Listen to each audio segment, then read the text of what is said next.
かい？お掃除しちゃいますよ。 Hello everybody and welcome to this video looking at the latest contents to land on Dead or Alive 6. This is a new DLC pack that has brought us a bunch of new costumes to play with as well as a new stage, and it marks the first part of the second DLC season pass for the game. And yes, once again it is quite an expensive season pass, so if Dead or Alive 6 happens to be your hobby, you probably won't mind too much paying for it because you'll get plenty of play time out of it. And obviously there are a lot of people that are getting a great deal of play out of Dead or Alive 6. If you're a more casual fan, let's say, you can buy this stuff separately without having to buy the DLC, but it is, once again, it is fairly expensive, and you know, your mileage and your value that you get out of it will vary.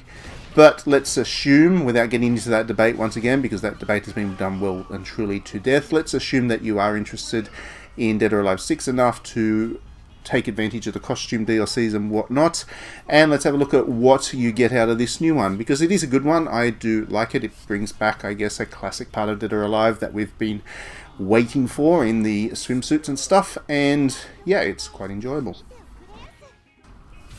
So let's start with the obvious bit first, the swimsuits. So this DLC has new costumes for each of the main characters in the game. The two new characters that came with the previous season pass, the two characters from SNK, those two characters don't get swimsuits for some reason. It's just the core roster that do, and that's a little bit disappointing. I think it's a little bit of an oversight not to give those two characters additional costumes as well, but you know, that's splitting hairs, I guess. The main thing is that each of the main characters do get swimsuits, and they are quite different in design and quite varied, which is quite good.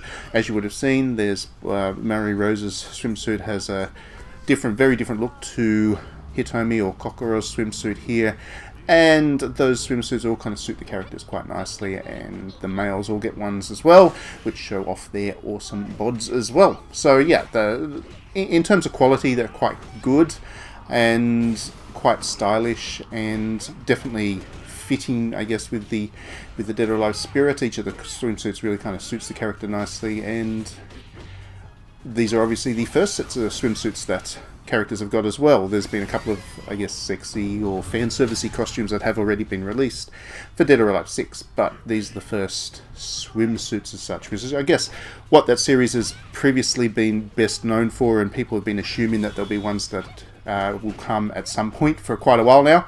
And yeah, it's good to see them there for people who do enjoy the fan servicey side of Dead or Alive. The other new element to be added with this set is the battle scene, the arena that you're seeing here on the screen as I fight along. And it is drawn from Zack Island from the Dead or Alive Xtreme series. The music in the background is that same music that is quite iconic. If you're like me and you've spent tens of hours in Dead or Alive Xtreme 3, that song will be both familiar and kind of stuck in your brain. So yeah, this is very clearly designed or modelled after that particular side of Dead or Alive, and it works. It is a good looking, very immediately obvious homage to Dead or Alive Xtreme 3. What was, you know, Jack of all trades there, the shop that in Dead or Alive Xtreme 3 you buy your items from, that's there. And it has a couple of nice little elements as well. I mean, there's the beach volleyball net there as well. But you would have seen perhaps in the last clip, there was a moment where I knocked my opponent into a tree, and a coconut fell down and bopped him on the head, which was, it's funny, it was funny to see as well, and it actually helped turn that particular battle around for me. I figured I was actually going to lose that one until that happened, and it gave me a chance to collect my feet and to go on the attack. So that was a nice surprise, and this arena is pretty well designed to flow nicely. It's not a huge arena, I guess. The walls are fairly close around, and there's not too many obstructions on the field itself, but the over the course of each battle, it does move across the arena quite nicely. You can go into the water and get splashed up a bit, and yeah, it is basically what you would expect from a Dead or Alive beach volleyball scene. And again, that's something that people who are fans of Dead or Alive have been waiting for a while, so it's good to see it come, finally. More than anything else, I think this DLC kind of represents that moment where Dead or Alive 6 really replaces Dead or Alive 5 in just about every way, every significant way. Obviously, Dead or Alive 5 still has a raw number of costumes over Dead or Alive 6 and raw number of battlegrounds and arenas and stuff as well. There's more raw stuff in Dead or Alive 5 still. You know, some of the characters had upwards of 50 costumes, I think, by the end of it. So if you were like me and you ended up with buying pretty much all of it, you have got that huge roster of costumes, that huge wardrobe of costumes to choose between in Dead or Alive 5. Dead or Alive 6 doesn't quite have that yet, but in terms of the variety of costumes and in terms of the, I guess, the aesthetic and the way that the game plays, Dead or Alive 6 is now with Dead or Alive 5. So, for example, if you do take Dead or Alive 6 more seriously as a fighting game and you're not particularly concerned with the fan service side of things and you just want to, you know, a good, well-made fighting game, there are plenty of costumes in Dead or Alive 6 that do that. There's also the story mode, and there's plenty of arenas which are more serious in tone. They look like boxing rings, or they look like tournament, you know, gladiatorial kind of arenas, and so on and so forth. And there's obviously arenas that are based on the story mode and all that kind of stuff. So that more serious side of Dead or Alive 6 has always been there and has always been covered. I guess the fans of the kind of the comedy side of things have been waiting for that to really kind of be brought in full to Dead or Alive 6. There's always been elements of the humour, the fan servicey style humour from Dead or Alive 5, but it hasn't been too cohesive until this point. Now that we have that arena, which is obviously a ridiculous fan servicey kind of fantasy arena in the beach scene, and we've got swimsuits for just about all the characters, we have that raunchy, ridiculous side of Dead or Alive in Dead or Alive 6 finally. And they look good. The character models look great. They're definitely a step up from Dead or Alive 5. They look even better in their swimsuits than they did in that game. So there is that technical step up as well, which means that Dead or Alive 6 can kind of replace Dead or Alive 5.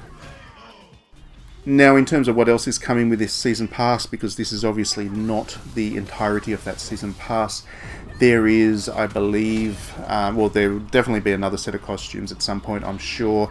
There's also another character which has not been announced yet, but will be coming. We haven't been told if it's a crossover character or an original character, or a character from one of Koei's other properties. But given that with the SNK game characters, we were told well in advance that they were crossover characters from SNK, and this one doesn't have that, I would suspect that it'd be a character taken from internally within Koei Tecmo. And at a guess, I'd say it'd probably be one that did appear in Dead or Alive 5 as well. Perhaps Naotora E from Samurai Warriors, which was a crossover character into Dead or Alive 5. Perhaps she'll come across to Dead or Alive 6, which would be good. That would be my guess anyway, but you never know. It may well be a crossover character and they're just being, you know, mums about it at the moment. But fingers crossed, it's a good character. The SNK characters were certainly not disappointing by any means, and hopefully the second set of costumes is another kind of more fun side of things. I guess it could possibly even stretch towards the Halloween side of the year, and it could be one of those Halloween costumes, because in Dead or Alive 5 we got to enjoy a whole range of very amusing Halloween costumes every year. So it may well be that one. It might be every character getting dressed up in something ridiculously spooky. That would be cool. But other than that, this is all just conjecture, and I look forward to seeing what comes next. In the meantime, I'm going to enjoy these swimsuits a whole lot more. Thanks very much for watching the video. As always, hope it was enjoyable and all that kind of stuff. If you do enjoy my videos, please do back me on Patreon and all that. And we will see you at the next one. Thank you.